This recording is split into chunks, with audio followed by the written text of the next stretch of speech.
बातमी सोलापुरातनं आपल्यापर्यंत पोहोचते। सोलापूर शहरातनं प्रसिद्ध मेंदूविकार तज्ञ डॉक्टर शिरीष वळसंकर यांच्या संदर्भातली ही बातमी आहे। त्यांनी स्वतःच्याच डोक्यात गोळी झाडून घेतल्याची माहिती समोर येते। या घटनेनं वैद्यकीय क्षेत्रात खळबळ उडालेली आहे। डॉक्टर वळसंकर यांनी स्वतःवर गोळी का झाडून घेतली याचा अधिक तपास आता पोलीस करत आहेत। सौरभ वाघमारे आपले प्रतिनिधी आपल्यासोबत थेट जोडले गेले, त्यांच्याकडनं अधिकचे अपडेट्स घेऊया।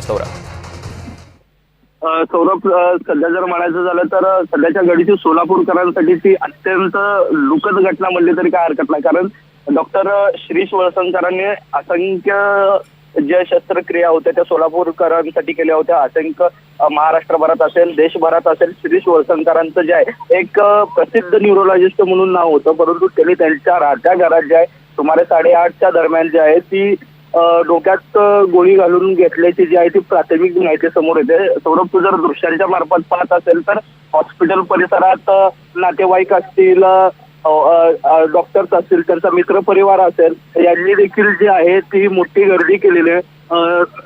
नागरिक जे आहेत ते शोक व्यक्त करतायत। नागरिकांच्या ज्या हुंदकाऱ्या आहेत त्या दृश्यांच्या मार्फत सौरभ पाहू शकतील की लोक जे आहेत, नागरिक जे आहेत ते प्रचंड नाराज आहेत, दुःखात आहेत, लोक रडत आहेत।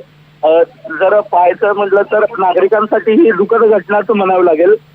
कारण डॉक्टर शिरीष वळसंकरांनी जे आहे असंख्य नागरिकांच्या ज्या आहे शस्त्रक्रिया केल्या होत्या, त्यांच्यावरती उपचार केले होते।